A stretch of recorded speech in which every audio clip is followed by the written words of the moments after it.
하나님 아버지, 우주 만물을 창조하시고 우리 인간만 하나님의 형상 가진 영적인 존재로 창조해 주셔서 지정의를 주시고 모든 것을 누릴 수 있는 축복 주신 것 참으로 감사를 드립니다.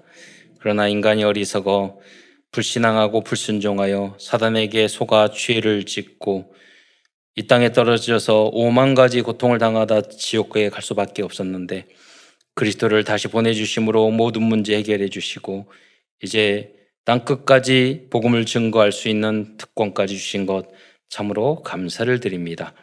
참사랑교회 모든 성도들이 강단 메시지의 제자가 되어 이제 237 나라를 살릴 세계 복음화의 주역으로 쓰임받을 수 있도록 역사하여 주옵소서. 우리 후대들은 삶 서밋의 응답을 누릴 수 있도록 인도하옵시며 하나님 모든 분야 모든 현장에서 빛의 자녀로 쓰임받을 수 있도록 역사하여 주옵소서.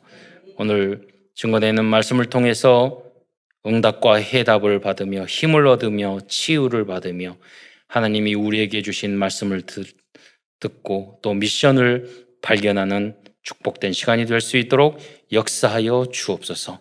명절을 통하여 하나님 가문의 흑암이 꺾이며 모든 성도들의 가문과 후대가 복음의 명문가가 될 수 있도록 역사하여 주옵소서.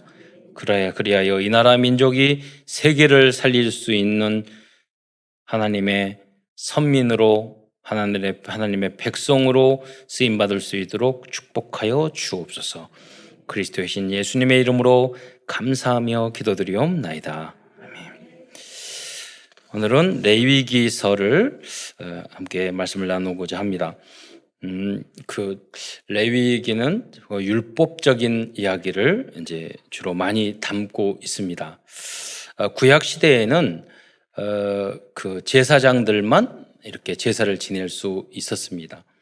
그리고 제사장들조차도 죄를 씻음을 받지 못하면 지성소에 가서 회개하지 않고 들어가면 거기서 하나님이 바로 죽이셨어요. 그래서 구약의 하나님은 굉장히 무서운 하나님이셨죠. 그러나 지금은 모든 성도들이 이 복음 안에서 참된 자유를 누리고 있는 그런 시대에, 복음의 시대에 저희들이 살고 있습니다. 저도 어린 시절에 그 유치원 시절에 그 세한교회라는 교회를 다녔어요. 근데 그때 그 교회가 그 장로교 개혁측이었어요. 지금 우리가 개혁측이었잖아요. 그런데 개혁측 교회였는데 그때 담임 목사님이 굉장히 젊으셨는데 그 지역에서 제일 큰 교회였어요. 그런데 공호영 목사님이라는 분이 담임 목사님이셨는데 굉장히 아주 젊은 나이에 큰 교회 담임이 되셨어요. 그래서 개혁측이었길래 이번에 우리 조경삼 목사님이 우리 총회 지금 총회장님이 되셨잖아요. 그래서 개혁측인데 아시냐고 그러니까 그 조경삼 목사님이 엊그제 전화 통화하셨는데 그러니까 아직도 살아 계시냐고 제가 그랬는데 그때 딱 떠오르는 게 제가 유치원 시절에 이렇게 그때도 이렇게 돌아다녀가지고 이렇게 예배 시간 돌아다니면 올라와서 이렇게 위에 앉아있던 기억이 나요. 한 번도 아니고 여러 번. 근데 그때 누군가 저를 데리고 이렇게 내려가서 그리고 하고 저한테 막 심하게 꾸지람한 기억이 한 번도 없어요. 그러니까 여러 번 올라갔겠죠. 그래서 여러분이 제가 그래서 예배 시간에 그 애들이 막 돌아다니면 저는 무슨 말 할 수가 없어요. 그래서 여러분도 좀 이해해 주시기 바라고 여기 기회 올라오면은 그 목사나 사모 될 가능성이 많아요. 중직자나 최소한 중직자. 그러니까 기도해 주시고 우리가 모든 예배를 경건하게 드려야 되고 거룩하게 드려야 되고 조용히 드려야 되겠지만 그걸 뛰어넘어서 우리가 복음적으로 드려야 돼요. 그렇죠? 그러니까 다 함께 이해하면서 그리고 새 가족들이 오면 뭐 성경도 못 찾아요. 찬양도 몰라요. 그렇잖아요. 어딘지도 모르고 이렇게. 예. 그 문명인처럼 그렇거든요. 그럼 복음적인 것은 나 혼자 예배 잘 드리 이게 복음적인 게 아니라 그분들 찬양도 찾아주고 성경도 찾아주고 그러는 거죠. 그리고 좀 예배드리자면 그 이해가 잘 안 되기 때문에 오래도록 졸으셔요. 주무시기도 하고 코도 고시고 자다가 갑자기 이렇게 앞에 의자에 꽉 부딪히기도 하고 그러신 분도. 네. 저는 한번 예배드리다 옆으로 넘어지시는 분도 봤어요.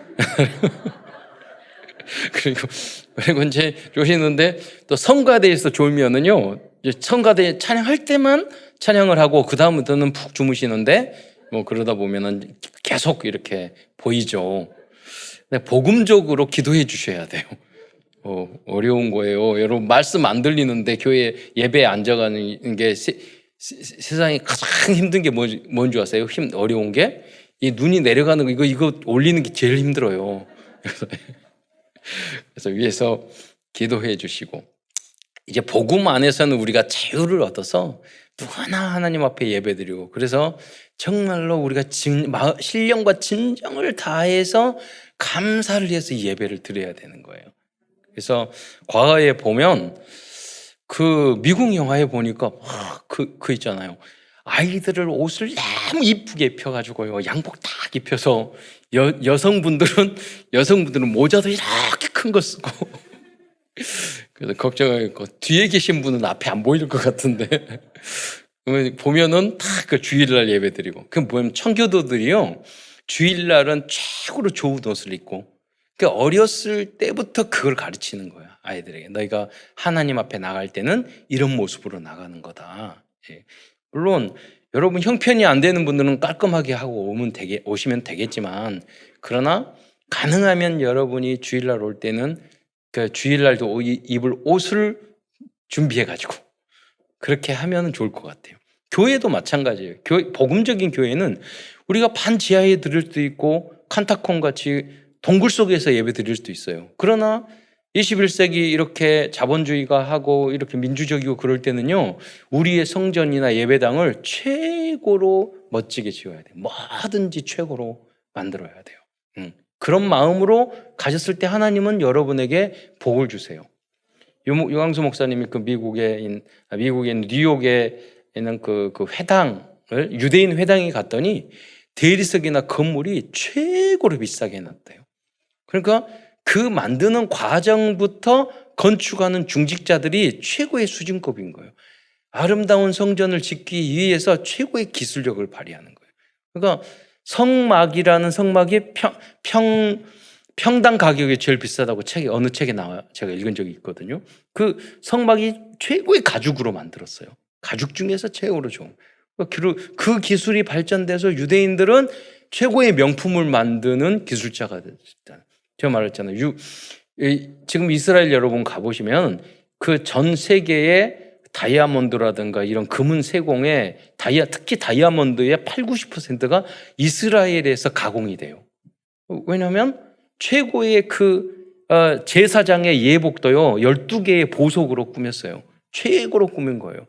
그것을 다 성경의 내용들을 그대로 따라서 실천하다 보니까 모든 분들이 이스라엘이 최고의 위치에 이르게 된 거예요. 최 목사님 아시는 우리 성도도 아닌 것 같아요. 어떤 분이 계속 넥타이를 멋지게 하셨는데 몇 년 동안 최재홍 목사님 이 넥타이를 디자인하는 분이 있었어요. 그 예쁘게 디자인해서 그렇게 계속 해주신 분이 있어요. 여러분 넥타이만 잘 디자인해도 여러분 그걸로 명품으로 만들어도 여러분이 평생 응답을 받는다니까요. 그 인턴십을 우리가 교회 안에 우리 후대들이 할 수 있도록 해줘야 돼요. 그래서 과거에 보니까 이전 오금중학교의 그 장로님이 한 분은 양복하시는 분이 계셨다. 그때 뵀는데 그런 분들은 최고의 귀지를 가지고 우리 노예 목사님들에게 다 해드려야 돼요. 양복이 예복이기 때문에 그래요. 예. 지금은 그때 당시에는 금실로 우리 출애굽기 28장에 보면요 금실로 다 만들었어요. 청록 다 쭉 보면. 그래서 지금은 그런 시대는 아니지만은 그러나 우리 시대에 맞게끔 서밋의 모든 것이 서밋에 이르도록 교회 안에서 하는 물건 하나하나가 최고가 되도록. 왜냐하면 그렇게 해야지만이 우리 렘넌트 후대들이 그 세계에 갈 수 있단 말이에요. 그래서 우리 누님이 그 말씀하시더라고요. 영국에 갔는데 영국에서 무슨 자원봉사를 하러 왔는데 어떤 집사 어떤 사람이 젊은 아이들 두세 명을 딱 데려왔대요. 그러니까 인사하면서 입양인 그 협회에서 일하는데 자원봉사를 하기 위해서 우리 도련님들을 모으셨으니까 거기 귀족인 거예요. 근데 걔네들이 인사를 어떻게 하냐 이렇게 하더래요. 지금 이 시대에도. 그러면서 뭐라 하냐면 그 음식을 놓는 포크나 나이프 놓던 세팅이 있죠. 그 세팅을 보면은 식사할 때 그 예법을 보면은 어느 가문인지를 안다는 거예요. 지금도. 그래서 우리 대기업에서 유럽이나 이런 데 가려면 그걸 다 배우고 가요. 안 그러면 무식한 사람으로 되기 때문에. 그래서 우리 후대들이 우리 하나 왕족이잖아요. 우리는 그리스도의 왕족. 그러니까 우리 후대들이 모든 면에서 최고가 될 수 있도록 그렇게 우리가 인턴십을 하고 준비를 해야 된다는 것입니다. 이 레위기의 제사가 하나님 앞에 드리는 그 예배가 단순히 하나님께 드리는 예배로 끝나는 것이 아니라 그 모든 제사 제도와 성막 제도를 통해서 하나님은 그 민족을 하나님의 성민이요 이 세상을 리더할 서밋으로 만드는 하나님의 과정이었던 거예요. 그래서 우리가 그냥 성전이 아니라 우리 예배도 지금 21세기의 RUTC 모든 우리의 제도도 우리 후대들을요 세계를 이끌어갈 서밋을 만드는 시스템을 만들어야 돼요. 그게 영원한 시스템이고 그게 RUTC 성전입니다. RUTC 교회입니다. 지금 이 시대로 말하면 그렇다는 겁니다. 뭐 여기 악기도 다 마찬가지잖아요. 파이프 오르간도 다 하나님 앞에 예배드리기 위해서 최고로 연구해서 만든 것들이에요. 그리고 본문으로 들어가서요. 구약 시대에는 제사와 절기와 율법을 통해서 하나님께 예배를 드렸습니다. 그러나 그 모든 것은 그럼에도 불구하고 복음을 상징하는 미완성된 그림자였을 뿐입니다. 예수 그리스도께서 십자가에서 구원의 조건을 다 이루신 후 이제는 복음과 그리스도 중심의 복음적인 예배만 드리면 되는 것입니다. 그리고 우리에게 자유를 주셨어요. 그러면은 복음이니까 마음대로 하자. 그것은 절대 아니에요. 너희 의가 서기관과 바리새인보다 더 나아야 돼요. 우리의 모습이 그 제사장들과 그때 당시 성막을 만들고 그 제사를 지었던 그 사람들의 정성과 수준보다 복음이기 때문에 더 높아야 돼요. 그리고 또 상황이 정말 어렵고 힘들면 여러분 이 예복을 만들지만 개척교회에서는요 이거 몇십만 원 되는 이런 가운 사기도 어려워요. 그분들은 싼 양복을 입으면 돼요. 그러나 우리 교회나 어느 정도 규모가 되면은 이 성경에 나오는 우리 장로교회에서 하는 그 개혁교회에서 만든 예법이 있어요. 거기에 어떤 걸 다 따를 수 있도록 우리들이 준비해야 돼요. 그래서 참사랑 교회 같은 것은 그 경우는 그런 모든 예식의 모범으로 그것을 알려줘야 돼요. 후대들에게. 뭐 예배 예식이나 순서나 모든 전도나 그런 형태들이 그런 마음을 가지고 여러분이 헌신해야 될 겁니다. 오늘은 레위기를 통해서 우리에게 주시는 하나님의 말씀을 증거하고자 하기로 하겠습니다. 출애굽기서 다음으로 기록된 말씀이 레위기서입니다. 출애굽기의 마지막 장은 성막을 완성하는 장면으로 끝나고 있습니다. 레위기는 그 장막에서 실행해야 할 제사의 종류와 방법 그리고 절기에 대해서 구체적으로 알려주고 있는 말씀입니다. 레위기서의 그 내용들을 약간 더 구체적으로 말씀드리자면 레위기서는 총 27장으로 되어 있어요. 그중에서 1장부터 7장은 각종 제사와 제사의 방법에 대해서 말하고 있고요. 8장부터 9장 10장은 제사장의 위임에 대해서 이야기를 하고 있어요. 그러니까 아론과 아론의 후세만이 제사장과 제사장이 될 수 있었습니다. 그리고 이 제사장에게는 그 자세와 그리고 제사장의 의복, 제사에 대해서 출애굽기 28장에 보면 자세히 설명해 주고 있어요. 겉옷, 속옷, 그리고 이 가슴에는 12개의 보석이 박혀져 있고 그 보석 위에는 12지파의 이름을 도장같이 새기라고 그랬고, 옷은 모두 금실, 청록, 자색 모든 최고의 실을 통해서 짜서 중직자들이 그것을 지어서 그 제사장에게 입히라고 이야기를 했어요. 그것은 뭐냐면 왕권을 대신하기 때문에요. 그리스도를 대신하기 때문에요. 그리스도는 모든 것의 최고예요. 가장 정결하고 가장 가치 있고 가장 값져야 되는 거예요. 그것을 상징하고 있는 것이죠. 그래서 여러분 우리의 시간표나 형편에 맞게끔 그런 것들을 여러분 꾸며 나가면 되는 거죠. 또 11장부터 15장은 정결법에 대해 있어요. 개인과 사회의 거룩함에 대한 것을 말을 하고 있죠. 그리고 이제 후반부 18장, 27장에서도 이스라엘 백성이 지켜야 할 거룩한 삶을 위한 율법을 말씀하고 있어요. 그러니까 이 율법제들을 보면 뭘 먹어라, 먹지 말아라, 그리고 뭐는 더럽다, 뭐 어떤 행위는 하지 말아라, 이런 것이 다 있고, 그 내용이 뭐냐면 이스라엘 백성, 이상하게 인간들은요, 가만히 놔두면 더럽고 악하고 죄악으로 가요. 사탄으로 가요. 그러니까 이 부분은 틀렸다. 그럼 하나님은 거룩하다. 넌 깨끗하고 건강하게 살아야 된다. 그건 개인도, 우리의 마음과 생각도, 우리의 먹는 것도, 우리의 가정도, 우리의 사회도 깨끗하고 건강해야 되는 거예요.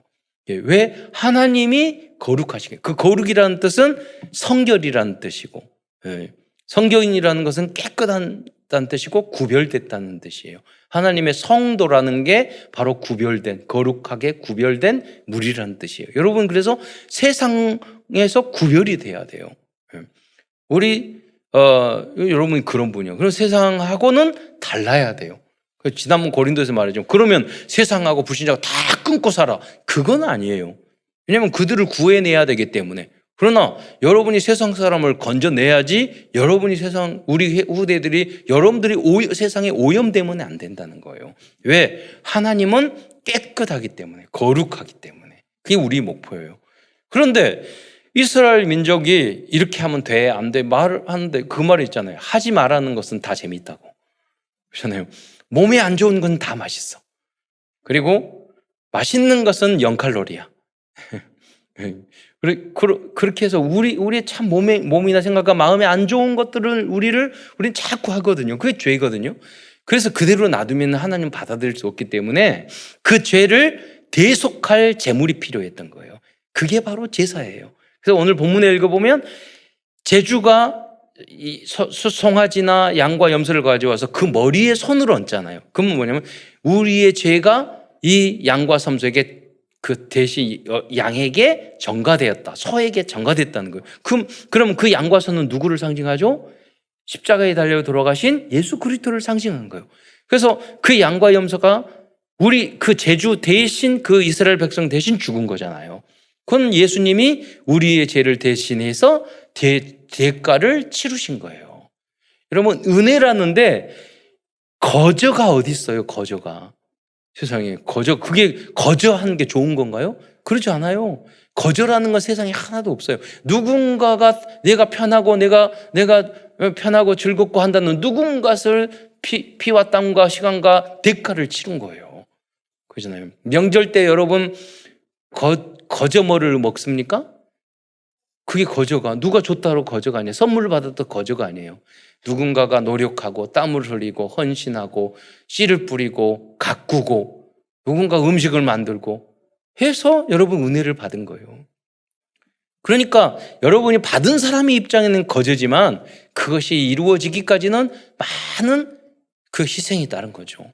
우리가 구원은 은혜로 받았지만 우리의 입장이지만 어마어마한 대가를 치르신 거예요. 그분이 하나님이신 예수 그리스도란 말이에요. 그것을 구약시대의 제사법을 통해서 미리 다 알려주신 거예요. 하나님이. 모든 것이 바로 그리스도요. 복음적인 내용이에요. 그런데 유대인들이 그것을 받아들이지 않았잖아요. 그러나 곧 유대인들이 이제 복음화 엄청나게 될 거예요. 왜? 이 제사법과 이 절기의 내용을 가지고 유대인에게 봐라. 이렇게 이분이 예수님이 아니냐 말을 하면 그들은 꼼짝달싹 못해요. 그래서 이걸 가지고 이스라엘 민족까지 전도를 하게 되면 이제 주님이 오신 날이 오는 거죠. 예. 그 일을 누가 했느냐? 우리 민족이 해야 되는 거예요. 이스라엘 복음화를 누가 해야 되느냐? 대한민국 해야 돼요. 회교도 복음화를 누가 해야 되느냐? 우리 대한민국이 해야 돼요. 지금 이 시대에 한류를 왜 주셨냐? 미리 이걸 다 하나님이 깔아놓으시는 거예요. 예. 하나님이 하실 일은 사실 다 했어요. 예. 우리가 그 하나님이 깔아놓은 그 바탕을 통해서 우리가 세계 복음화 해야 되는 거죠. 또 이 중에서 27장 중에서 23장은 특별히 7대 절기에 대해서 말씀을 기록하고 있습니다. 즉 레위기는 이스라엘 민족이 출애굽 직후 시내산에 도착하여 약 1년 3개월 동안 머무는 기간에 모세가 받은 제사 제도와 절기 제도, 정결 제도와 율법에 대한 내용이 담긴 하나님의 말씀입니다. 레위기의 주제는 그래서 한마디로 거룩입니다. 거룩. 레위기 전체의 그래서 주제 성구는 내가 거룩하니 너희도 거룩하라. 이 말씀이 레위기 19장 2절에 이 말씀이 전체 주제 성구라고 할 수 있습니다. 사도 바울도 성도들의 최종 목적은 영과 혼과 몸이 흠없게 보존되는 것이라고 말씀하고 있습니다. 우리 데살로니가전서 5장 23절 말씀을 보겠습니다. 시작. 같이 읽겠습니다. 시작. 평강의 하나님이 친히 너희를 온전히 거룩하게 하시고 또 너희의 온 영과 혼과 몸이 우리 주 예수 그리스도께서 강림하실 때에 흠 없게 보존되기를 원하노라. 그런데 여러분 지난 주간에 영과 혼과 몸이 깨끗하게 여러분 사셨나요? 그런 사람 한 명도 없을 거예요. 이스라엘 민족도 마찬가지예요. 그러니까 매주 제사를 지내야 되는 거예요. 그 죄 때문에. 예. 그런데 이제는 제사를 안 지내잖아요. 왜? 그리스도께서 십자가에 달려 돌아가심으로 완성했기 때문에. 그럼 우리는 어떻게 똑같잖아요. 우리도 지난주에 복음 들었지만 또 마음으로 생각으로 육신으로 계속 여러분 죄를 지었잖아요. 그럼 어떻게 해야 되죠? 다시 그리스도의 이 복음, 그리스도 이름을 불러야 돼요. 그리스도의 그 은혜에 감사해야 돼요. 예. 그리스도로 나아가야 돼요. 그 구원의 은혜에 감사해야 돼요. 예. 주님의 이름을 불러야 돼요.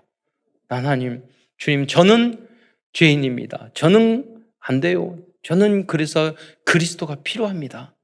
주님께서 저를 다시 한번 용서해 주세요. 예. 그래서 주님의 이름을 부르면 되는 거예요. 예. 그렇게 해서 여러분 예수 그리스도가 점점 내 삶에 내 생각에 모든 것의 기준, 수준, 표준이 되면 내가 거듭나게 되고 더 성숙한 모습으로 우리가 되어야죠. 그래서 완전 사랑으로까지 우리가 갈 수 있는 거예요. 예. 완벽하게 될 수는 없지만 거의 비슷하게 갈 수 있어요. 여러분. 레위기는 이해하기 어려운 책으로 알려져 있습니다. 그런데 유대인들이 어린 자녀들에게 가장 먼저 암송시킨 성경이 뭔지 아세요? 레위기라는 겁니다. 가장 어려운데 이게 RUTC 훈련입니다. 그래서 그 결과가 어떤 것이냐? 유대인 중에 여러분 많이 들었을 거예요. 법관, 예. 변호사들이 가장 많이 해야 돼요. 제 조카가 유대인들 다니는 학교에 다녔는데 친구 집에 갔더니 그 영화에 나오는 그 문을 탁 열었더니 이쪽에 계단이 있고 이쪽에 계단이 있고 문이 쫙 방이 양쪽으로 10개씩 있고 그런 집에 살더래요. 그래가지고 그 생일이라고 친구가 생일이라고 그리고 유대인이 선물을 줬는데 우리 한국 돈으로부터 하면 300만 원 정도 되는 선물을 줬대요. 그 다음에는 자기는 걔 선물 때 선물을 못 했대요. 그 수준이 그런다니까요. 그러면서 뭐라면 그 할아버지부터 대법관이야. 할아버지, 아버지, 부모님도 좀 그 유명한 법률. 그게 왜 그러느냐? 유대인들이 어렸을 때부터 하나님의 말씀을 암송하고 그 훈련을 시켰던 거예요. 태어날 때 지능은 우리가 비슷해요. 그게 우리 렘넌트 훈련이 되어야 된다는 거죠. 지금 늦었더라도 하나 한 가지 한 가지. 예. 이게 바로 24를 하자는 거예요. 예. 이렇게 하나님께서는 광야 생활을 시작하면서 하나님의 백성들에게 제사와 절기와 율법을 그렇다면 이렇게 주신 목적은 무엇일까요? 그 첫 번째 목적은 제사를 통하여 아까도 말씀드렸지만 죄 사함을 받고 거룩함을 유지하는 것이었던 거예요. 계속 죄를 지으니까. 그게 구원이잖아요. 그게 죄 용서함을 우리 인간은 받아야 되잖아요. 그래야지 하나님의 나라를 이룰 수 있고 천국도 갈 수 있는 거잖아요. 그래서 그 대속의 제사가, 대속의 어린 양의 피가 계속 필요했던 거예요. 두 번째 목적은 절기와 성일과 정결법과 각종 율법을 통해서 하나님의 백성으로서의 정체성을 지켜나가는 영원한 복음 시스템이기 때문이에요. 여러분, 이스라엘 민족이 언제 진정한 이스라엘 민족으로 확립이 됐냐면 광야 40년 있을 때 이스라엘 민족이 확립이 된 거예요. 거기서 모든 율법, 제사, 그런 어떤 민족성 다 거기서 만들어진 거예요. 광야를 통해서, 그 훈련을 통해서.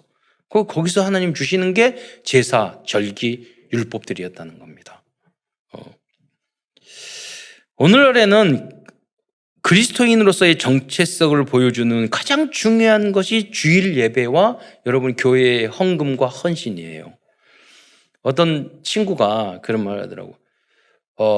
주일 성수를 항상 잘했는데 오늘 친구들이 어디 놀러 가자고 그래서 같이 갔더니 교회에 가자고 그렇게 해도 교회 비판하고 그러더니 친구들이 공통 다 함께 이구동성으로 그 말을 하더라고요. 야, 오늘 교회 안 갔니? 그러니까 그 친구 입장에 봤을 때는 주일날 얘는 교회 가야 되는 거야. 정체성으로 확립됐다는 거죠. 여러분, 처음에 명절이나 무슨 그 행사 있을 때 여러분이 평신도였을 때는 왜 일요일이라는데 안 오냐 이러지만 여러분 이제 장로님 정도 되잖아요. 그러면 친인척들이 다 알려져 가지고 주일날 피해서 그분 때문에 토요일날 결혼식을 한다던가 그렇게 하게 된다니까요. 그리고 안 와도 뭐라고 하지 않아. 비난하지 않아요. 당연히 장로였니까 그렇고. 그러니까 그러나 우리 가족들에게 다 그러면 나 장로님 가지 마라. 그런 게 아니라 여러분, 그러니까 일부 예배 일찍 올 수도 오후 예배도 올 수도 있는 거잖아요. 정말 가족들에게 우리 다 행사할 때 오고 결혼식에 와줬는데 주일 성수한다고 굳이 막 안 가고 그럴 필요는 없어요. 1년에 몇 년에 한 번인데 그럴 때는 가서 축하해주고 오후 예배 드리거나 그래도 되는 거죠. 예. 왜? 그 가문 복음화를 위해서. 그러면 감사하죠. 장로님이시다. 일요일인데 뭐라고 그러냐면 일요일 날 이렇게 결혼식 예식장 잡아서 죄송해요. 이렇게 말한다니까요. 그게 뭐냐면 정체성이에요. 그렇게 되도록 여러분이 문화를 바꿔버려야 돼요. 확실한 믿는 것도 아니고 안 믿는 것도 아니고 주일 성수하는 것도 아니고 안 하는 것도 아니고 그러면 여러분이 하나님의 자녀로서의 정체성이 없는 거예요. 그것을 철저하게 하나님은 이스라엘 민족에게 만들어 주신 거예요. 그 결과로 지금 전 세계를 움직이는 최고의 민족이 된 거예요. 광야의 40년 훈련이, 주일 성수의 안식일의 훈련이, 제사의 훈련이, 하나님의 말씀의 훈련이 그렇게 만들어낸 거예요. 그리고 오직의 복음을 증거하는 우리 전도 제자들의 정체성을 보여주는 것은 다락방 전도운동의 메시지와 훈련의 흐름 속에 있는 것입니다. 여러분, 우리 렘넌트들이나 특별히 그럴 때 사명자들 세계 WRC 세계 렘넌트 대회에 안 오면 정체성이 없는 거예요. 그러잖아요. 왜 안 오냐고 거기. 속으로는 세계 복음화를 위한 제자 아니네 이렇게 말은 안 하지만 그런단 말이에요. 그 축제나 그 모임을 참여할 때 우리는 정체성을 찾아가는 거예요. 앞으로 우리 교회도 있지만은 이제 우리 참사랑 교회는 이 노예를 섬겨야 되고 총회도 섬겨야 돼요. 그러잖아요. 협회도 섬겨야 되고 그게 우리들의 정체성이에요. 여러분이 주역이고 여러분이 주인공이에요. 그래서 전문하시는 그 분들이 다 전체를 헌신할 수 있도록 제가 수원에 계시는 제가 총회에서 임원을 하니까 거기에 장로님이 하셨길래 우리 목회자들은 교회에서 이렇게 임원을 하려면 이렇게 돈을 내는 게 있다고요. 몇백만 원씩.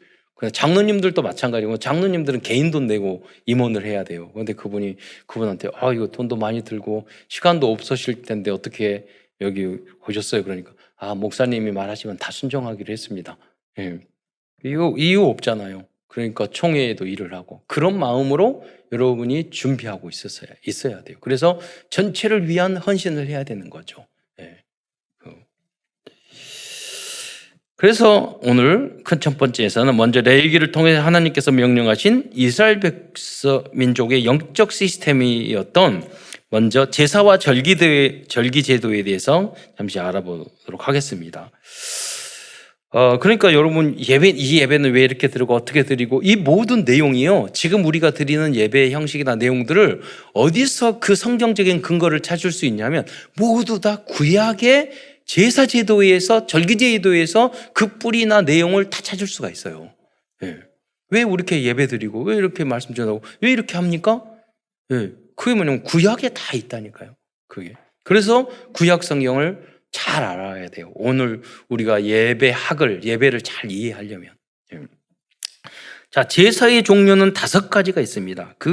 그것은 번제, 소제, 화목제, 속죄제, 속건제입니다. 번제의 의미는 원죄를 대속하신 그리스도입니다. 제사의 방법은 제물 전체를 화제로 불태워 드리는 겁니다. 원죄, 우리 구원을 받는 것을 번제라고 합니다. 그래서 이 제물은요, 이때 드리는 제물은 모든 성도들이 똑같은 제물을 드려야 돼요. 다 차등이 없어요. 그리고 우리 구원받을 때는 차별이 없이 해야 되잖아요. 그리고 온전히 드려야 돼요. 다 태워서.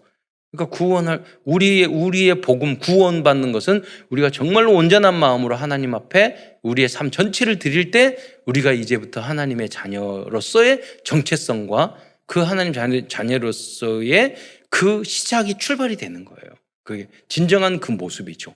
다 내가 태워서 드리겠다 이 마음으로. 네. 두 번째로 소제는 곡물이나 고운 가루를 드렸습니다. 소제는 유일하게 피 없는 제사이지만 그 의미를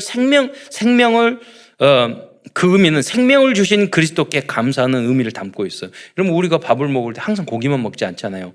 곡식이나 쌀이나 이런 곡물은 우리의 생명을 유지하는 중요한 그거잖아요. 뭐 탄수화물 이런 거잖아요. 그렇기 때문에 생명을 유지하는 그 의미를 담고 있고 또 한 가지 고운 가루로 한 신학자는 그런 말씀이에요. 고운 가루로 봐서 밀가루처럼 해서 이건 뭐냐면 이제 우리가 하나님 앞에 하나님 자녀가 됐으면 우리가 완전히 다 갈아져야 돼요. 다 깨어져야 돼요. 여러분 그래야지만이 온전히 하나님 앞에 드려지는 여러분 우리의 모습이 될 수 있다는 거예요. 세 번째로 화목제의 의미는 하나님과의 화평과 교제입니다. 여기에는 3가지 종류가 있습니다. 화목제 안에는 3가지가 딸려 있어요. 3종류가. 감사제, 서원제, 낙헌제예요. 감사제는 너무 어떤 감사한 것이 생겼을 때 어디를 합격을 했거나 어떤 자녀를 낳거나 뭐 이렇게 감사의 조건이 생길 수 있잖아요. 응답을 받았거나 큰 사업이 됐거나 감사해서 하나님 앞에 드리는 그런 거. 그리고 서원제는 하나님 이거는 꼭 해주세요 하고 목적을 가지고 서원 예물을 드리는 게 서원제고, 낙헌제는 아니에요 아무 조건 없이 하나님 앞에 감사해요 드리는 그겁니다. 구원의 감사예요. 이게 진정한 감사라고 볼 수 있는 거죠. 지금으로 말을 하자면 감사한군 서원 예물 조건 없이 감사하는 마음으로 드리는 감사 예물의 의미를 담고 있다고 볼 수 있습니다. 그래서 이 제사 제도를 쭉 보면은 우리가 예배와 또 우리가 헌금에 대한 의미나 내용들이 거기에 이 제사의 이 내용 속에 다 담겨져 있는 것을 우리가 발견할 수 있습니다. 다음으로 속죄제의 의미는 무의식적인 범죄와 부정함과 허물을 사함받기 위한 제사였습니다. 이 제사는 각 사람의 신분이나 지위에 따라서 드리는 제물이 달랐습니다. 그러니까 높은 지위에 있는 사람은 소를 드리고 또 가난하고 낮은 지위에 있는 사람은 비둘기를 드렸어요. 그러니까 이건 뭐냐면 여러분 차별과 형평성이 있는 건 다른 거예요. 예, 차별하는 것은 나쁜 거죠. 그러나 그 지위나 위치에 따라서 드리는 것도 다르고 받는 것도 달라야 돼요. 그게 공평한 거예요. 형평한 거죠. 네. 이 안에도 재물도 마찬가지예요. 왜냐하면 우리를 그 너희 높은 지위에 있는 사람한테 우리는 왜 소를 들고 그 비싼 소를 드리고 저 사람들은 비둘기 드리냐고. 여러분, 지도자가 잘못하면 죄가 커요. 대통령이 잘못하는 것과 또 일반 시장이 잘못하는 것과 일반 시민이 실수하는 거하고는 다르잖아요. 예. 그러니까 거기에 따른 책임성, 얻는 것도 많지만 책임성도 있다는 것을 의미하고 있는 것이죠. 질서를 잘 알아야 돼요. 여러분, 사단이 하나님을 대적하면서 그랬잖아요. 야, 너 하나님과 똑같이 될 거야. 굉장히 형평한 것 같죠. 예. 그러나 그것이 사단의 전략이에요. 예. 그래서 존경할 자를 존경하라고 그랬어요. 그래서 우리 명절에는 어른들에게 인사를 드리고 세배도 하고 그러는 거잖아요. 그런 질서가 없으면 포스트 모더니즘은 다 깨지는 거예요. 이 윤리, 도덕, 질서 이런 것들이 다 없어지는 거죠. 그게 여러분 힘을 얻고 여러분 썩어버리면 어떻게 되는 줄 아세요? 조직이 다 해체돼요. 썩어버리면. 그러니 생명력이 있으면 자기 있을 때 있고 그렇잖아요. 유지를 하잖아요. 우리 몸도 그러잖아요. 위에 있을 건 위에 있고 밑에 있을 건 위에 있고 다 그게 가치 있고 소중한 거죠. 속죄제는 다음으로 마지막으로 이웃에게 범한 죄에 대한 해결과 그 피해를 배상해야 하는 제사입니다. 그래서 속건제는 제사와 함께 화해와 배상이 필요한 제도였습니다. 그래서 남의 것을 훔치면 4배로 갚고 남에게 어떤 피해를 주면 피해를 보상하고 그거 있잖아요. 남한테 피해를 줬으면 피해를 되갚아줘야 돼. 하나님 앞에 피해 다 줘놓고 하나님 죄송합니다. 용서해 주세요. 근데 저 사람은 하나도 배상을 못 받았거든. 피해는 그대로. 그렇게 해서는 또 안 되는 부분을 또 말해주고 있는 거죠. 그래서 이런 부분을 어렸을 때부터 유대인들은 계속해서 토론을 했던 거예요. 그러니까 주입식만 하지 않고 이렇게 하다 보니까 위대한 그런 법관들도 변호사들도 많이 나오게 된 이유가 됐고, 그래 일어나 법이나 학문의 체계를 누가 다 유대인이 만들었어요. 여러분이 지금 대학교 다니면 커리큘럼, 교육제도 이런 거 있잖아요. 다 거의 유대인들이 만들었어요. 금융, 주식, 은행 이런 거 다 유대인이 만들었어요. 왜? 하나님 말씀을 깊이 따르고 하다 보니까 그런 부분들을 다 만들 수 있었던 거죠. 이러한 이러한 구약 시대의 모든 제사 제도는 신약 시대에 와서는 예배와 헌금으로 변화되었던 것입니다. 다음으로는 제사 드리는 방법이 4가지가 있습니다. 그것은 화제, 요제, 거제, 전제입니다. 화제는 불로 태우는 것이고, 요제는 재물을 흔드는 것이고, 거제는 재물을 높이 드리는 것이고, 전제는 피를 뿌려 드리는 제사의 방법입니다. 이것은 우리의 예배의 다양한 형식을 말해주고 있어요. 예를 들어서 부흥회는 뜨겁게 찬양하고 우리들 때 북도 치고 박수도 치고 통성으로 기도하잖아요. 이거 화제와 같은 거예요. 뜨겁게 드리는 예배도 필요해요. 또 경건하게 두 손 다 해서 조용하게 드려야 되는 예배도 필요한 거예요. 그리고 워십을 한 요제는 막 흔들어서 춤추면서 찬양할 때 요제에 흔들어서 그래서 제가 알고 정병환 선배님 거기서 옛날에 경배 찬양을 했거든요. 그래가지고 예배 찬양 막 그 지역이 다 모여서 너무나 뜨겁게 찬양하고 막 뛰면서 찬양하고 막 손을 하니까 너무 은혜가 돼가지고 끝나고 나서 제가 선배님 이렇게 교회를 멋있게 지어서 멋있게 지어가지고 이렇게 찬양도 다 하고 있어서 너무 좋네요. 그랬더니 나 불안해서 혼났다고. 그러니까 뭐가 불안해요? 교회 무너질까 봐. 갑자기 존경심이 사라졌어. 존경하는 선배는. 그래서 얼마나 부실하게 지었으면 그런 생각이 들더라고요. 그러니까 여러분 교회 지을 때 막 뛰어도 괜찮을 정도로 튼튼하게 지어야 된다니까요. 최고로. 나중에는 이해가 좀 됐어요. 우리가 철근 넣을 때도 넓은 거 넣고 작은 거 넣고 그러면은 건설할 때 막 계산을 하잖아요. 예? 그래서 자기가 당신 할 때 조금 더 싸게 해주세요 해서 했던가 보죠. 근데 그렇게 누가 와가지고 단체로 뛸 줄 몰랐지. 자, 이게 워십이잖아요. 우리가 몸을 들여서. 그래서 나이가 드신 분들은, 보수적인 분들은 청년들이 나와서 막 춤추고 막 이러는 거 보면 소화가 안 돼요. 저기 뭐 세상적인 걸 들고 와가지고 이러냐고. 아니에요. 그 요제라고 생각하시면 돼요. 다윗도 춤추면서 막 찬양했잖아요. 그렇게 젊은 사람은 또 여러분은 막 그렇게 해야 돼요. 예. 그리고 또 이 전제는요, 피를 막 뿌리는 거예요. 그러니까 복음만 집중적으로 전하는 그 예배. 예. 그게 이제 예를 들어서 새 생명 초청이라든가 이럴 때는 핵심이 뭐냐면 예수 그리스도의 보혈의 은혜와 순수한 원색적인 복음을 전하는 그런 시간이란 말이에요. 왜? 영접시켜야 되니까. 예. 왜냐하면 새 가족들은 찬양 모르잖아요. 예, 진짜 그 초청 받았는데. 예.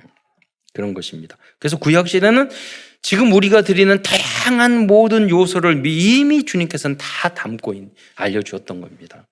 세 번째, 다음으로는 이스라엘의 제사 제도에 대해서 말씀드리겠습니다. 이것도 굉장히 아주 중요합니다. 유대인 전도를 위해서. 레위기에는 7대 절기를 지키라는 하나님 말씀이 나오고 있습니다. 그런데 이 절기들을 또한 예수 그리스도의 구원의 사역에 대한 여러 내용을 정확히 예표한 내용으로 되어 있습니다. 이 절기의 흐름 속에 있었던 이스라엘 민족들은 자연스럽게 하나님의 언약의 백성이며 제사장 민족으로 변화되었던 것입니다. 그런데 정확한 복음 그리스도만 모르는 거예요. 아직도. 그래서 우리들은 그들을 알려줘야 돼요. 이 절기를 가지고 전도할 수 있어요. 우리 예를 들어 대한민국 국민에게 6월절이 뭔지 아세요? 6월절은 그리스도를 상징해요. 이렇게 하면 전도 안 돼요. 우리 한국에게는 여기에 맞게끔 해야 될 거 아니에요. 그런데 유대인들은 절기를 다 지켜왔어요. 몇천 년 동안. 자, 6월절입니다. 6월절을 가지고 어떻게 전도하냐? 6월절은 그리스도의 십자가의 대속으로 말면 구원을 의미하고 날짜가 1월 14일이에요. 이 날이 말하자면 열 재앙, 마지막 재앙으로 6월이랑 넘어갔다는 것이잖아요. 어린 양의 피를 문지방과 물설주에 바른 그 가정에 장자는 안 죽고 그러지 않은 사람 다 죽었잖아요. 이걸 보고 애굽 왕이 출애굽시켜줬잖아요. 그 날이 6월절이에요. 예. 그런데도 신기하게도 그날이 1월 14일인데 예수님께서 십자가에서 돌아가신 그 날이 1월 14일이에요. 유대인의 그 달력으로 6월절. 자, 그러면 유대인들을 만났을 때, 자, 봐라. 너희들 6월절 지키지. 어린 양이지. 예, 피를 발랐지. 예수 그리스도가 1월 14일 날 십자가에 달려 돌아가셨다. 피 흘렸다. 돌아오셨다. 이분이 그리스도 아니면 누구냐? 한번 증명해봐. 그러면 그 사람들 깜짝 놀랄 거예요. 진짜 그날에 갔냐고. 생각이, 그분들은 하나님의 말씀대로 믿는 사람이기 때문에 성경을 그대로 하면 그들이 바로 인정을 해요. 우리처럼 우리는 기분 나쁘면은 아무리 올려도 내 감정, 내 기분이 나쁘면 그거 다 옳은 것도 틀린 거잖아요. 유대인들은 안 그래요. 옳은 것은 옳은 게 받아들여요. 합리적인 그런 객관적인 훈련을 받았기 때문이죠. 무교절은 1월 15일부터 7일 동안 지켰습니다. 이 무교절이라는 건 뭐냐면 출애굽 당시 이 날은 고센 땅에서 홍해를 건너는까지의 기간을 말합니다. 이것은 무슨 말이냐면 그 기간에는 열심히 도망가야 되는 거예요. 나중에 뭐 뒤에서 쫓아오잖아요. 또 그 사람이 구원을 받았는데 또 쫓아와. 여러분 이것을 무엇을 의미하냐면요. 현장에서 그 노방전도를 하거나 그렇게 전도 캠프를 할 때 복음을 듣고 영접을 했어. 다락방을 했는데 그 예수님을 영접한 그 사람이 교회에 나와서 주일을 성수하고 등록하고 하는 게 얼마나 어려운 줄 아세요? 마귀가 가만히 안 놔둬요. 끝까지 너 나가지 말해. 홍해 건너지 말라는 거야. 홍해 건너면 뭐죠? 광야. 광야를 뭐라고 성경에 말했죠? 광야 교회라고 이야기했어요. 그러니까 구원은 받았는데 홍해를 못 건너는 거예요. 교회로 못 가는 거예요. 그래서 여러분이 도와줘야 되는 거예요. 그게 바로 무교절의 의미를 담겨져 있는 거예요. 세 번째 초실절은 홍해를 건넌 후 드려진 절기였습니다. 이 날은 무교절 이후 첫 번째 안식일 이틀날, 즉 일요일이었습니다. 이것은 일요일에 부활의 첫 열매가 되시는 그리스도를 의미하는 날입니다. 이 날이 제8일이에요. 제7 안식일 교회를 이야기하잖아요. 7은 구원의 숫자가 아니에요. 복음의 구원의 숫자는 노아의 방주에 있었던 8명이었잖아요. 노아의 방주. 그러니까 그게 구원의 숫자예요. 8은. 아라비스도 8이 좀 마음에 들어요. 영원한 거. 옆으로 뒤집으면 영원이잖아요. 무한대. 그러니까 구원을 말을 하는 거예요. 성경은 항상 그래요. 그래서 우리가 안식 후 첫날 제8일 날에 우리의 구원의 날, 그때 부활하셨어요. 근데 보세요. 오순절 날이면 77에 49. 오순절이면 49 다음 날이 오순절이야. 교회 탄생일. 그러니까 제8일인 거예요.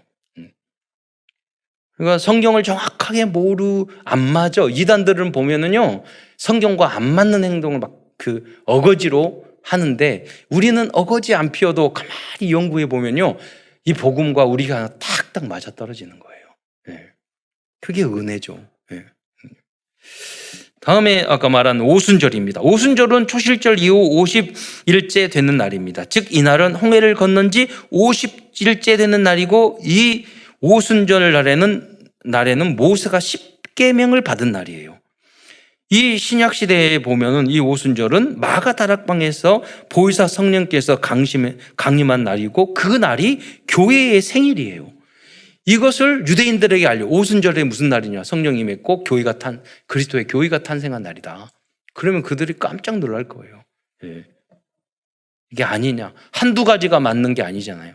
계속 이게 모든 절기하고 예수님의 구원과 그리스도의 여정하고 교회의 여정하고 딱딱 맞아떨어진다니까요. 7월 1일은 나팔절은 7월 1일이고 이날은 그리스도의 재림을 상징하는 절기입니다.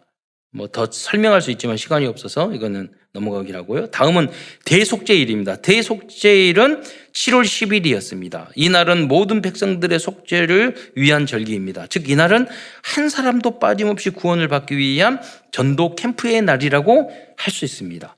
마지막 절기는 초막절 또는 수장절입니다. 이 절기는 그리스도의 재림 후 그리스도인들이 새 하늘과 새 땅인 천국에 들어가는 것을 상징하는 절기입니다. 그 기간은 7월 15일부터 7일 동안 지켜졌습니다. 현대 교회는 제사를 지내지 않고 예배로 바뀐 것처럼 지금은 이스라엘의 7대 절기를 우리 교회에서 지키지 않고 지금 시대에는 교회에 주신 복음적인 절기를 지키고 있습니다. 이제 우리들이 지키는 대표적인 절기는 부활절, 추수감사절, 성찰절이고, 우리가 세계복음화 전도협에서 지키고 있는 3대 절기라 할 수 있는 3대 성회는 세계 선교대회, 세계 산업인 대회, 세계 렘넌트 대회를 우리가 그렇게 하나님은 항상 구약에 있는 것을 새롭게 변화시켜 주셨어요. 승화시켜 주셨고, 그래서 우리의 절기는 이게 우리의 절기인 겁니다. 다음으로 하나님께서 주신 영적인 제도는 성일과 거룩한 안식의 해입니다. 그것은 안식일, 안식년, 희년 제도입니다. 현대교회는 안식일 지키지 않고 제8일인 아까도 설명을 해드렸지만 주일을 지키고 있습니다. 왜냐하면 보라 새 것이 되었기 때문에 그렇습니다.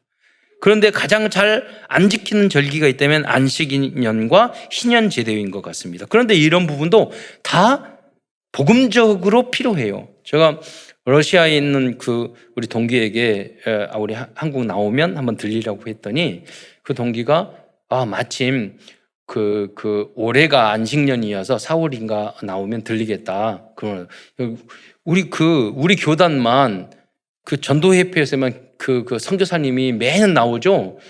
일반 통합중이나 큰 교단의 선교사님은요 그냥 나오면은요 신고해야 되고 특별한 일 외에 나오면은 꾸지람 들어요. 그래서 안식년에 한국 나오게 돼 있어요. 그래서 특별한 사유가 있는 가정에 무슨 일이 생겼거나 이랬을 때 나오죠. 그것도 다 보고하고 나와요. 그래서 선교사님들이 말해요. 우리는 다락방 복음이야. 매년 한국 나와서 그러고 이런 말씀 다 하시더라고요. 그러니까 일반 교내에도 안식년에 선교사님도 이렇게 오니까 그런 적용을 하는 거예요. 복음적인 그 미국이나 유럽에 있는 그 대학에 보면 안식년에 교수님들이 1년 동안 연구하고 쉬고 그런 데가 꽤 많이 있어요. 이게 사실은 필요하거든요. 땅도 안식해야 되고, 예. 신년도. 여러분, 신년 제도가 있는데 이 신년제를 적용하면 부동산 투기 이런 게 사라질 수 있어요. 그래서 한 교수님이 쓴 논문을 제가 이렇게 읽고 있는데 우리가 그걸 알려줘야 돼요. 50년 후에 모든 걸 탐감해주고 모든 걸 원주인에게 돌려준다면 누가 그걸 뭐 투기하고 그러게 하겠어요. 그래서 이런 성경적인 내용을 지금 21세기에 적용할 수 있는 그 재해석, 재적용이 필요하다는 거예요. 그것을 우리 렘넌트들과 중직자들이 또 교육자, 복음 있는 목사님들이 해야 되는 거죠. 그런데 이러한 안식일과 안식년 또 신년의 영적인 의미는 그리스도인들이 이 땅과 천국에서 누릴 참된 평안과 영원한 안식을 상징하고 있는 것입니다. 모든 것이 불완전해요. 다 상징하고 완성되는 것은 천국에 갔을 때 완성되는 거죠. 큰 두 번째에서는 신약 시대에 드리고 있는 완전한 복음적인 예배는 무엇인지 알아보도록 하겠습니다. 첫 번째는 예배의 종류입니다. 구약 시대에 드려진 제사들은 신약 시대에 와서는 예배로 바뀌었습니다. 신약 시대의 예배는 주일 예배, 수요 예배, 금요 예배, 구역 예배, 새벽 예배, 송구 영신 예배 등이 있습니다. 그리고 장로 교회의 교회력에 따른 예배들이 있습니다. 그러나 복음 시대의 예배의 기준은 히브리서 10장 25절이라고 말할 수 있습니다. 우리 함께 읽겠습니다. 시작. 모이기를 폐하는 어떤 사람들의 습관과 같이 하지 말고 오직 권하여 그날이 가까움을 볼수록 더욱 그리하자. 그래서 신약 시대는요 날마다 주일이에요. 그래서 그 말잖아요. 성탄절 날 매일 크리스마스라고. 그래서 매일 주님의 날이에요. 매일 복음의 날이고 매일 안식일이고 매일 주일이 돼야 돼요.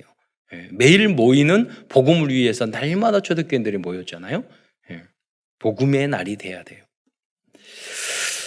구약 시대의 절기는 복음과 그리스도 중심의 절기로 바뀌었습니다. 신약 시대의 대표적인 복음적인 절기는 아까도 말씀드렸지만 부활절, 성찬절, 추수감사절이라고 볼 수 있습니다. 그렇다면 구약의 제사와 절기 그리고 신약의 예배와는 어떠한 차이점이 있을까요?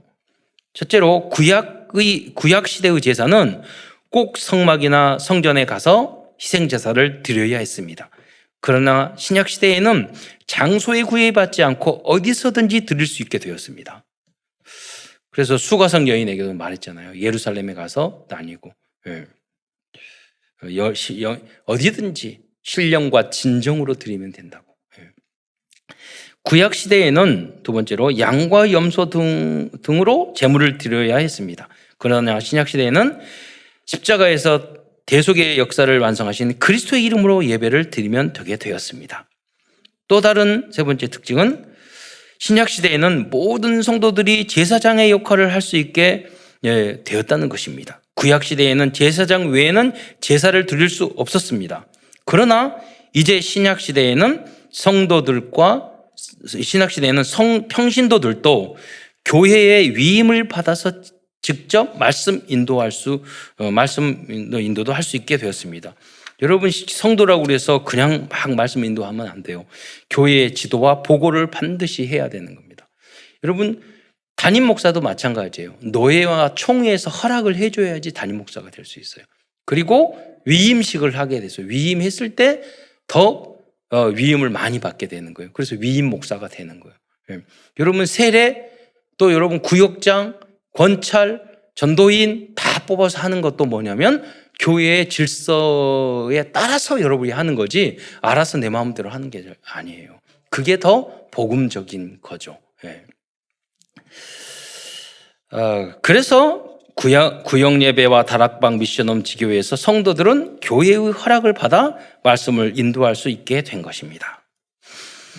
다음은 신약 시대의 또 다른 점은 성도들이 하나님께 직접 나갈 수 있다는 것입니다. 구약 시대의 성막의 지성소에는 제사장들만 들어갈 수 있었습니다. 그러나 지금은 여러분이 직접 예수 그리스도의 이름으로 하나님 앞에 기도드릴 수 있잖아요.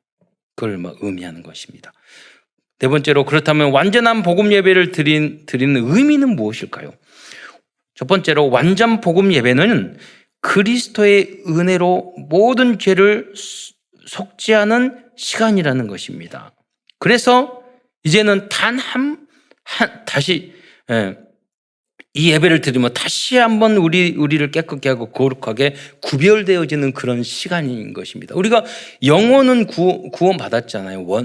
우리가 번제잖아요. 영적인 구원 받았지만 우리 자범죄라든가 그런 것들을 또 우리 다시 한번 용서받아야 될 그런 부분들이 있단 말이에요. 그래서 예배 시간은 다시 한번 우리가 깨끗해지는 그런 시간인 것입니다. 그래서 다시 시작하는 거죠. 세차장에서 세차하고 다시 출발하듯이. 활동하면, 움직이면 더러워질 수밖에 없잖아요. 그런다고 여러분 어차피 더러워질까 하니까 세차 안에 정말 차 더러운 분들 좀 청소 좀 했으면 좋겠어요. 그런 분들이 있더라고요. 제가 봤을 때는 한 몇 달 쌓인 것 같아. 대단, 어떻게 저렇게 하실까 그러는데 대단하시더라고요. 세차 좀 하시기 바랍니다. 예배만 드리지 말고 모든 게 거룩해야 돼. 모든 게. 설거지도, 방도, 집도 그러셔야 돼요. 두 번째로, 그래서 예배의 시간은 하나님께 영광과 존귀와 찬양과 감사를 돌리는 것입니다. 이 구원의 은혜에 너무 감사하셔서 여러분이 유대인이나 서기관 바리새인보다 더 감사와 존귀와 영광을 돌리는 예배가 바로 복음적인 예배가 되어야 한다는 것입니다. 세 번째로, 복음적인 예배는 하나님의 백성이라는 신분과 정체성을 확인하는 대관식과 같은 보좌의 축복이 임하는 시간입니다. 그게 무슨 말이냐면 여러분 하나님의 아들이라니까요. 여러분 하나님의 딸이에요. 여러분은 왕자와 공주예요. 하나님의 자녀의 신분과 권세를 다 가졌는데 여러분이 세상에서 비실비실거리다가 여기 왔잖아요. 왜? 정체성을 잃어버리고 다시 하나님의 보좌의 그 능력과 그 권위를 가지고 힘을 가지고 현장에 나가야 되는 거예요. 왕관을 쓰고 나가야 되는 거예요. 네 번째로, 복음적인 예배는 그리스도가 선포되기 때문에 사탄과 흑암과 재앙을 꺾는 승리의 시간입니다. 성도들은 예배의 시간에 현장의 모든 사탄의 역사와 흑암과 저주를 그리스도의 이름으로 박살내는 시간이 되어야 합니다. 다섯 번째로, 또한 복음적 예배란 미래의 모든 언약과 축복을 미리 보고 미리 갖고 미리 누리고 미리 정복하고 미리 성취하는 축복과 응답을 누리는 시간입니다. 여러분 정말 예배를 성공한 사람들, 예배 시간에 나온 이걸 가지고 내 전문성, 내 아이디어, 내 미래의 축복을 예배 시간 하나님으로부터 계시받아야 돼요. 그 정도 여러분이 사실적인 그 예배가 돼야 돼요. 완전 복음이 선포되고 완전 충분 모든 것 되시는 그리스도가 선포될 때 우리들이 드리는 모든 예배는 완전한 예배가 될 것입니다. 결론입니다. 오늘도 예레기를 통하여 우리에게 주시는 CVDIP를 정리하면서 말씀을 마치기로 하겠습니다. 커버넌트 언약입니다. 우리들의 구원에 대한 확실한 그 언약과 그 증거는 그리스도의 대속의 피입니다. 이것이 구원의 복음입니다. 십자가에서 피 흘리심으로 우리의 모든 구원을 완성하셨습니다. 언약을 완성하셨습니다. 구원의 언약을 완벽히 이루셨습니다. 이제 여러분이 그 그리스도를 여러분의 주님으로 영접만 하면 내가 구원받게 되는 것입니다. 비전입니다. 우리의 비전은 237 나라 5천 종족들에게 제사와 절기와 예배에 대한 진정한 의미를 알려주는 것입니다. 드린 꿈입니다. 우리들이 복음적인 예배를 드린다면 나의 24, 교회 24, 현장 24를 통해서 우리들의 모든 꿈은 이루어지게 될 것입니다. 이미지입니다. 우리들은 하나님의 생기, 생명, 생명력을 가진 하나님의 자녀입니다. 모세처럼 여러분 40일 집중, 또 실패해가지고 또 40일 집중을 3번 해가지고 120일 집중했잖아요. 그러니까 여러분도 집중을 해보세요. 성경 읽기 40일, 또는 운전면허 따기 40일. 여러분 모든 삶에 적용하라니까요. 한 목사님이 과거에 민주화 운동 하시다가 감옥에 들어가셨어요. 근데 월요일 날 새벽부터 성경을 읽어서 쭉 읽으니까 토요일 날 오후면은 딱 끝나더래요. 한 번씩. 그래서 몇 년 있는 동안 계속 성경을 읽었대요. 그렇게. 그래서 성경 말씀을 굉장히 깊이 아시더라고요. 그래서 여러분 그 감옥에 계신 건 아니기 때문에 여러분이 40일 작정하고 내가 통독 한번 하겠다. 그러면 안 되면 80일, 2차, 안 되면 3차로 120일 이렇게 하고, 여러분 어떤 공부도 마찬가지예요. 어떤 프로그램 다이어트도 40일 다이어트. 그래서 안 되면 80일, 안 되면 120일. 운동도. 여러분 삶, 왜냐하면 여러분 거룩한 성전이고 여러분 복음 전해야 되시 체력이 영역이라니까요. 체력 딸리고 몸 아프면 이게 거룩이 아니에요. 건강한 것이 아니잖아요. 그러면 뭐 복음 전하는 것도 할 수 없잖아요. 그래서 복음을 위해서 프랙티스 지속적인 실천입니다. 레위기를 읽으면서 이번 주간에는 복음과 그리스도와 예배와 그리스도인의 삶에 대하여 다시 한번 묵상해 보시기 바랍니다. 오직 복음, 완전 복음, 영원한 복음 시스템을 위해서 복음적인 예배에 성공하는 모든 성도들이 되시기를 축원드리겠습니다. 기도하겠습니다. 살아계신 주님 참으로 감사를 드립니다. 오늘도 도저히 용서받을 수 없는 저희를 구원해 주시기 위해서 구약의 레위기를 통해서 모든 구원의 제도를 승리할 수밖에 없는 그러한 언약적인 제도를 주신 것 참으로 감사를 드립니다. 이제 그리스도를 통해서 완성했사오니 우리가 복음으로 재해석, 재적용하여 서기관과 유대인을 능가하는 영원한 복음 시스템을 만들고 이것을 후대에게 전달해 줄 수 있는 모든 성도 될 수 있도록 축복하여 주옵소서. 그리스도의 신 예수님의 이름으로 감사하며 기도드리옵나이다. 아멘.